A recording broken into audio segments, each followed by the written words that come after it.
Assalamualaikum warahmatullahi wabarakatuh. Osapo, kali ini kita akan belajar bahasa Bugis tentang rasa makanan. Rasa manis, bahasa Bugisnya macening. Rasa pahit, bahasa Bugisnya mapai.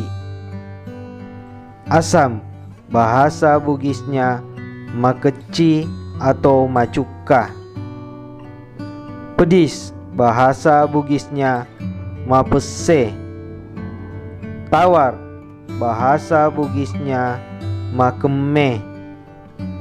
Rasa asin, bahasa Bugisnya mapeje. Gurih, bahasa Bugisnya malundra.